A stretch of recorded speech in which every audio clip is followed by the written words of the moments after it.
नमस्कार, स्वागत है आप सभी लोगों का यूनिवर्सिटी यात्रा के इस अगले एपिसोड में, जहां हम लोग बातचीत करेंगे central tribal university of the Andhra Pradesh के बारे में।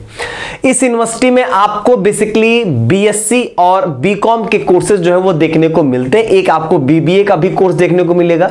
यहां पर आपको ह्यूमैनिटीज और लॉ बैकग्राउंड के कोर्सेज जो है वो देखने को नहीं मिल रहे होते हैं। तो इस वीडियो में हम लोग इन सभी कोर्सेज के बारे में, इनके फीस स्ट्रक्चर, हॉस्टल फैसिलिटी, इन सब के बारे में जानेंगे। वैसे मैं जनरल ऐसे बोलता हूं कि इन सारी जानकारियां मैं दूंगा, लेकिन इस यूनिवर्सिटी में कोई हॉस्टल फैसिलिटी नहीं अवेलेबल है, तो उसमें मैं आपको कुछ ऐसा अलग से फैसिलिटी तो नहीं बता पाऊंगा, लेकिन फिलहाल जो भी चीजें अवेलेबल है वो मैं आपको बताता हूं। सबसे पहली चीज, हम लोग कुछ बेसिक इंफॉर्मेशन हमेशा यहाँ पे देखते हैं, तो पहले कुछ बेसिक इंफॉर्मेशन देख लें।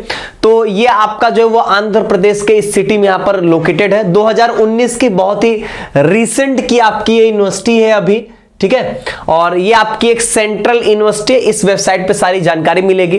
अभी यहाँ पर कोई भी जो है वो आपका ये काउंसलिंग प्रोसेस, रजिस्ट्रेशन प्रोसेस अभी शुरू नहीं हुआ है। ए ग्रेड की यहाँ पर इनकी रेटिंग है, इनकी जो NIRF रैंकिंग है 2023 के हिसाब से वो यहाँ पर 76th है। अब यहाँ पर कोर्सेज देखेंगे तो बीएससी ऑनर्स विथ रिसर्च का आपको कोर्स मिलेगा। यहाँ पर बॉटनी, केमिस्ट्री, जियोलॉजी, और यहां पर आपका बीबीए का एक कोर्स है, बीकॉम वोकेशनल का कोर्स है, ये आपका बीबीए टीटीएम का कोर्स है, टूरिज्म एंड ट्रेवल मैनेजमेंट, और एक आपका यहां पर बीएससी आर्टिफिशियल इंटेलिजेंस का कोर्स है यहां पर, ठीक है, मतलब बीएससी एआई।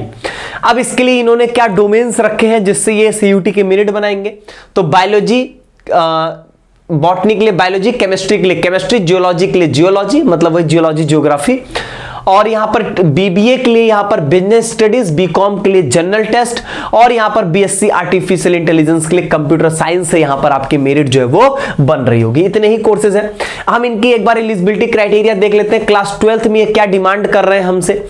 आपका क्लास 12th जो होना चाहिए वो यहां पर बायोलॉजी सब्जेक्ट से होना चाहिए। इसी तरीके से इन्होंने केमिस्ट्री के लिए केमिस्ट्री सब्जेक्ट कर दिया है। जियोलॉजी के लिए आप साइंस स्ट्रीम से होने चाहिए, भले आप मैथ से हो, बायोलॉजी से हो, कोई दिक्कत नहीं है यहाँ पे।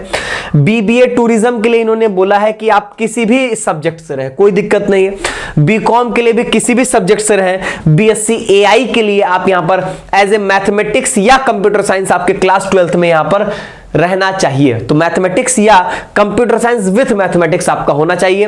परसेंटेज क्राइटेरिया अगर हम ऑब्जर्व करें तो 45% जनरल, ओबीसी, डब्ल्यूएस के लिए, 40% की क्राइटेरिया जो है वो यहां पर जो है वो एससी, एसटी और पीडब्ल्यूडी कैंडिडेट्स के लिए यहां पर देखी जा सकती है, ठीक है। तो ये एलिजिबिलिटी क्राइटेरिया है, आराम से आप इसको डिटेल में भी देख सकते हैं पीडीएफ में। फीस स्ट्रक्चर की अगर हम लोग बातचीत करें, 2024 का प्रोस्पेक्टस नहीं आया, 2023-24 का प्रोस्पेक्टस से बातचीत करें तो बॉटनी के लिए यहां पर 13,640 का ऑलमोस्ट आसपास फीस है। मतलब हम लोग ये कह सकते हैं कि लगभग 14,000 रुपए की आपको फीस यहां पर देखने को मिलेगी। ऊपर से बीकॉम वोकेशनल का कोर्स यहां पर इसका सस्ता भी है। बीबीए टीटीएम की बात करेंगे तो यहां पर आपका 15,720 रुपए की फीस आपको देखने को मिलेगी। हॉस्टल फैसिलिटी की बात करें तो अभी कोई हॉस्टल फैसिलिटी नहीं, क्योंकि अभी बहुत रिसेंट की यूनिवर्सिटी है, नई यूनिवर्सिटी है, तो अभी इसमें इंफ्रास्ट्रक्चर डेवलप हो रहा है, धीरे धीरे इसके हॉस्टल्स डेवलप होंगे। और इन्होंने बोला कि प्राइवेट हॉस्टल और पेइंग गेस्ट फैसिलिटीज जो है वो अवेलेबल है यहां आसपास के लोकल जो भी प्लेसेस हैं वहां पर अवेलेबल हैं, और वो आप अपनी रिस्पॉन्सिबिलिटी के आधार पे वहां पे रह सकते हैं, ले सकते हैं, ठीक है। नई यूनिवर्सिटी के कारण अभी इंफ्रास्ट्रक्चर डेवलप नहीं हुआ, लेकिन समय के साथ जरूर यहां पे डेवलप हो जाएगा।